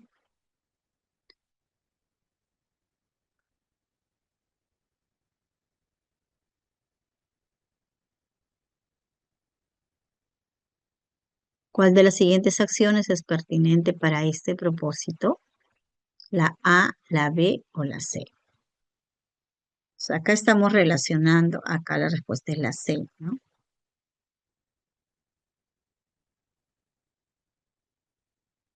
Relacionando la foto finalmente con las palabras. Y va a repasar sobre el nombre.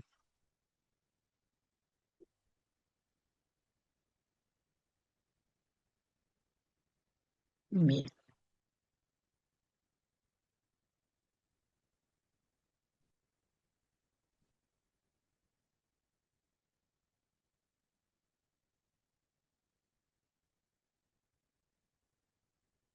aquí tenemos otro caso. Luego de elaborar los portarretratos, los estudiantes están practicando el baile grupal. Era la segunda actividad de este proyecto. En el patio, dice. Con un silbato, la docente ha ido marcando los desplazamientos y los estudiantes han logrado formar una fila y desplazarse hacia adelante y hacia atrás. Ahora, la docente pide a los niños que se desplacen hacia la derecha y las niñas hacia la izquierda. Niños hacia la derecha y los niños y las niñas hacia la izquierda.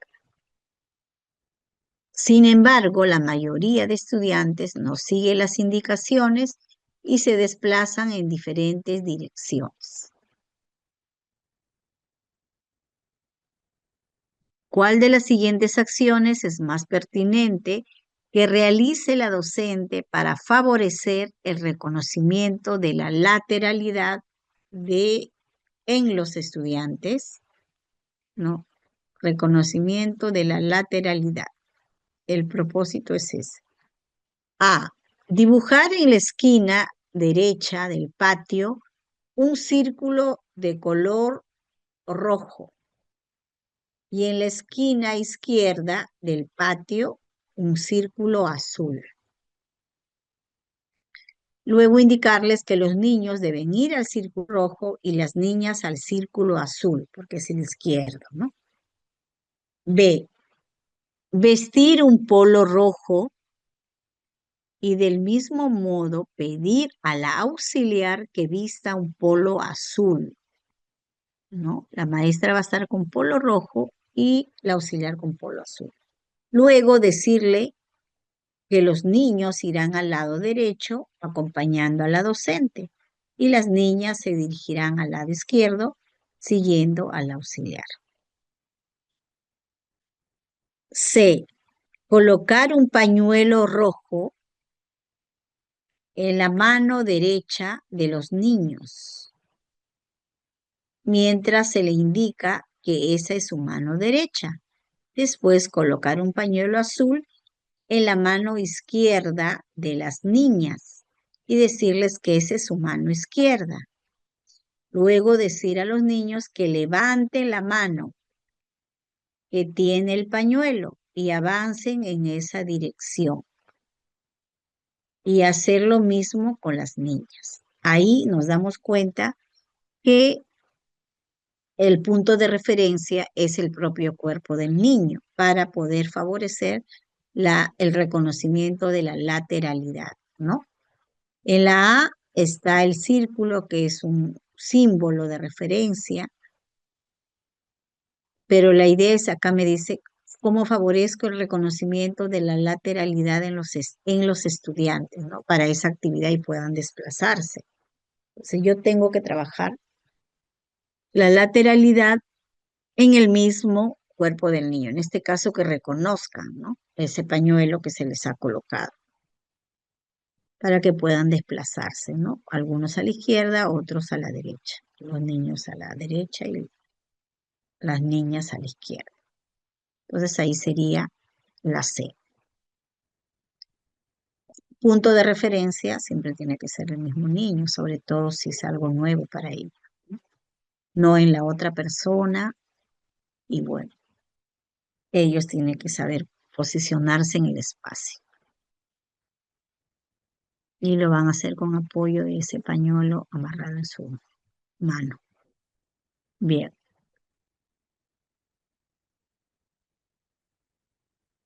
acá tenemos otro caso. Dice, el especialista del SANE brinda un taller de sensibilización para padres de familia de una institución educativa de EBR. Durante el taller, ella les pregunta, ¿cómo creen que deberían ser las aulas inclusivas? A continuación se presentan algunas respuestas de los padres de familia. Felipe dice, yo creo que en un aula inclusiva, el docente debe adaptar las actividades considerando las características de los estudiantes. Por ejemplo, si en un aula hay un estudiante que presenta ceguera, el docente debe preparar material escrito en braille o en un formato que sea accesible para el estudiante. Acá nos habla de adaptar las actividades a las características de los estudiantes.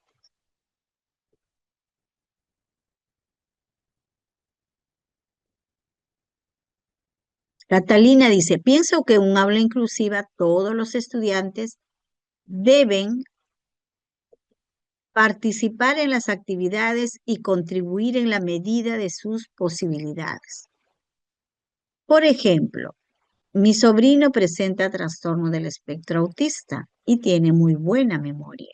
En los trabajos grupales, él se encarga de recordar fechas o datos muy precisos. Así, él demuestra sus fortalezas y participa activamente en su grupo.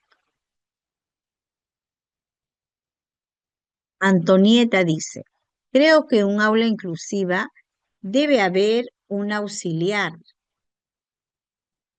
que esté atenta a las necesidades del estudiante incluido. Por ejemplo, si el estudiante no comprende una tarea, ella debe volver a explicarle mientras la docente continúa trabajando con el grupo. La auxiliar debería apoyar al estudiante permanentemente en todas las actividades. ¿Cuál de las intervenciones evidencia una concepción errónea sobre inclusión educativa? Entonces ahí está claro,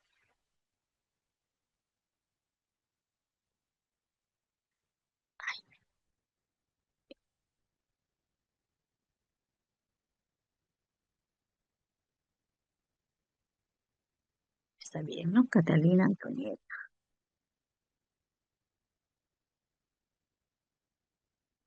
Ahí nos están hablando. Antonieta está hablando pues del apoyo permanente que se tiene en el aula, ¿no? Entre comillas, la sombra que decimos es un término que se está utilizando bastante, ¿no? Bueno, un apoyo permanente, dice, para el estudiante incluido, ¿no? Entonces, es una concepción errónea sobre la inclusión educativa.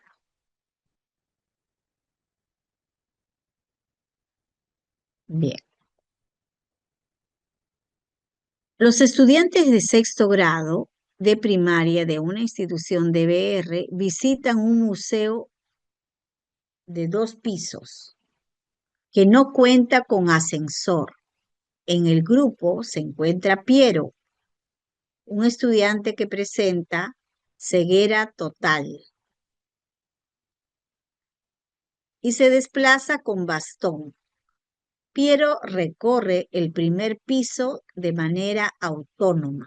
Usa su bastón y se va por el primer piso, junto a sus compañeros. Sin embargo, cuando se dispone a subir las escaleras hacia el segundo piso, Piero se detiene y le dice a la docente que no desea subir, pues teme caerse, ¿no? Él usa su bastón, pero se siente seguro en el primer piso.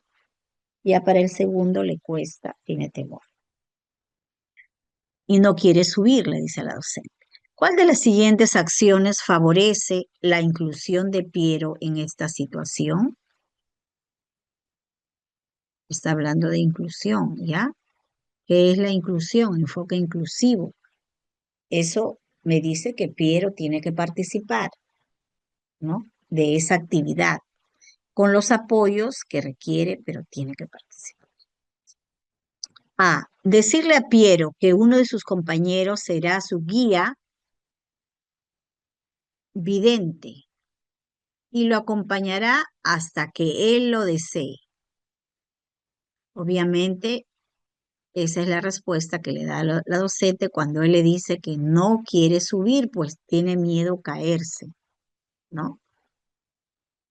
Ante esta situación, dice, ¿qué acciones favorece la inclusión? Le doy un guía evidente y le digo, te va a acompañar hasta donde tú lo permitas, ¿no?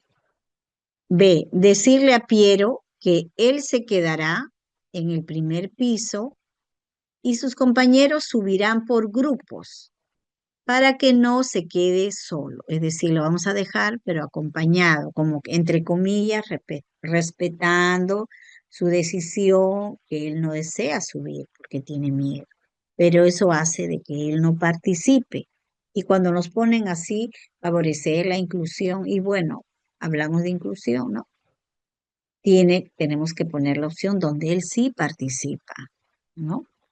Sí participa en la actividad. Entonces aquí se está viendo a Piero como que se va a sentir solito, que lo acompañen sus amigos, ¿no? Pero que se quede. Él quiere quedarse, él no participa y la idea es promover su participación. En la C, decirle a Piero que no tenga miedo, pues él puede completar el recorrido solo, ya que tiene muchas capacidades, ¿no? Si bien dentro del enfoque inclusivo es tener altas expectativas, ¿no? Confianza en la persona, respetar, dice, sus características, respetar las diferencias humanas, ¿no? Pero también decirle y no darle el apoyo, y solamente animarlo, porque en la C lo estamos animando, simplemente, pero él siente ese temor, ¿no? Entonces le ha dicho, no, no subo porque tengo miedo a caerme. Entonces, ¿qué hace la maestra? Ahí ¿no? Vas a tener un apoyo, un guía evidente, un compañero que te acompañará hasta donde tú lo permitas. Pero se promueve su participación, se promueve la inclusión.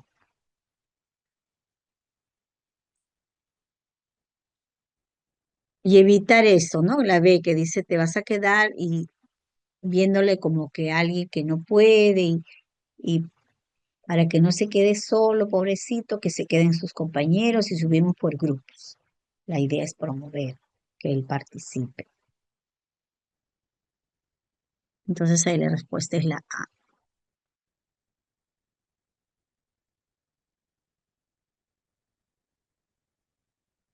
Bien. Acá dice, Rosa cursa el tercer grado de secundaria en una institución de BR. Ella ha sido evaluada por el psicólogo del SANE, bueno, antes evaluaba, ¿no? Quien ha determinado que la estudiante presenta talento en el área de ciencia y tecnología. Los docentes del área se encuentran conversando sobre el estudiante. El siguiente es el comentario de uno de los docentes. Los estudiantes talentosos tienden a ser muy curiosos. Desde pequeños exploran todo lo que les rodea y evidencian un desempeño sobresaliente en todas las áreas. Además, son muy creativos y elaboran producciones originales, ¿no? El comentario del docente evidencia varias concepciones sobre las características de las personas que presentan talento. ¿Cuál de esas concepciones es errónea?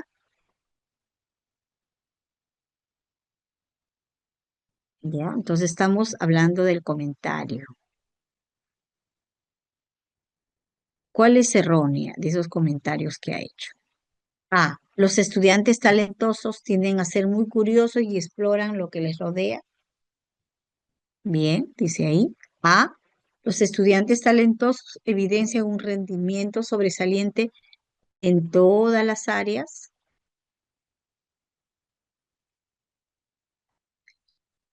Los estudiantes talentosos son muy creativos y elaboran producciones originales. ¿Cuál sería lo erróneo ahí? Si ellos destacan, si Rosa destaca en el área de ciencia y tecnología,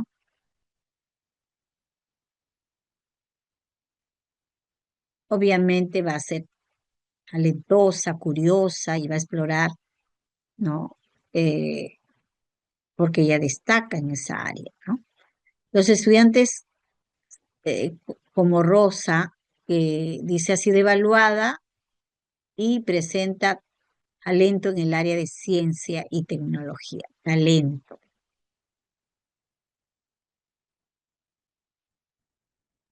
Si presenta ese diagnóstico de ser una chica con talento, según la teoría de Renzulli, que él nos explica qué es talento y qué es superdotación, nos dice que los chicos con superdotación sobresalen en todas las áreas, ¿no? Que dominan todas las áreas o destacan en varias áreas, en varios campos temáticos también dicen, ¿no? Pero sin embargo, los estudiantes con talento destacan en un área específica o áreas afines, es lo que nos dice Joseph Renzulli, ¿no? En este caso, Rosa no destacaría en todas las áreas, porque bien claro ahí dice que su talento es en ciencia y tecnología. Entonces, eso sería una de las concepciones que dice, que se describe acá acerca del talento.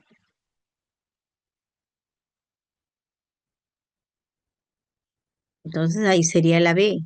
Las personas como Rosa no sobresalen en todas las áreas, sino dominan una área específica o un área afín, ¿no?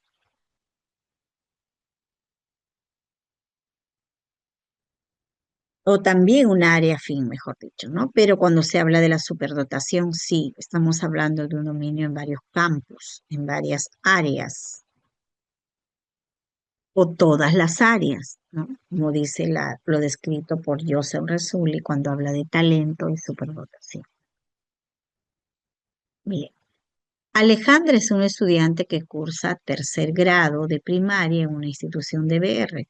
El desempeño académico de Alejandra ha sido siempre superior al promedio en todas las áreas. Los docentes que le han enseñado coinciden en señalar que ella posee una excelente memoria, es muy creativa y reflexiva. Asimismo, señalan que posee un profundo interés por problemáticas contemporáneas.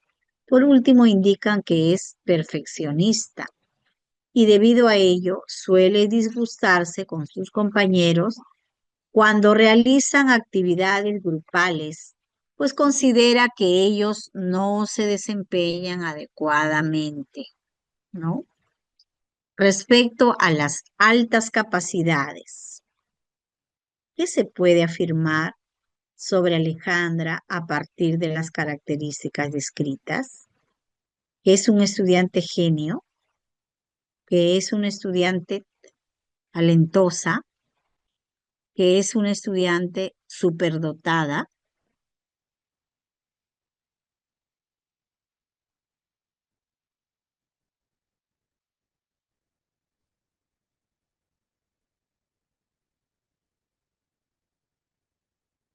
Bien, entonces estamos hablando de la superdotación, ¿no? Y acá me está describiendo características que nos señala Joseph Renzulli sobre el la superdotación, ¿no? La creatividad, excelente memoria, inteligencia superior al promedio. ¿Se acuerdan cuando vimos en uno de los casos los anillos de Renzulli, ¿no? Que describía la superdotación. Bien, entonces ahí nos quedaríamos, ahí nos quedaríamos por hoy y mañana estamos pues, mañana sábado estamos de cinco a 7, ¿verdad?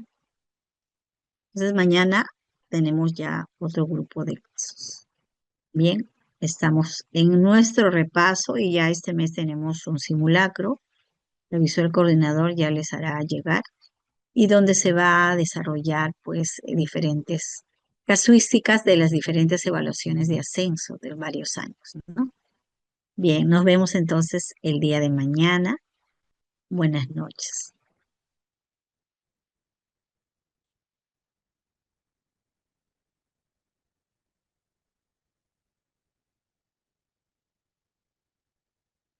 Buenas noches a todos. 48, 49 y 50. A ver.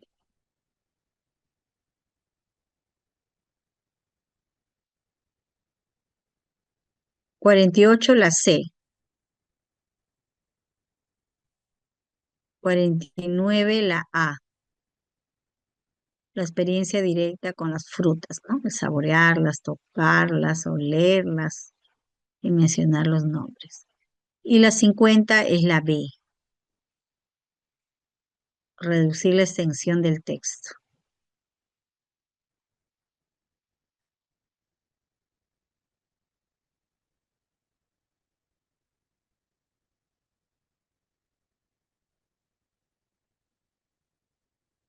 Bien, buenas noches. Ahora sí, nos vemos mañana. Mañana sábado a las 5. Buenas noches. Gracias a ustedes por estar en este grupo de repaso.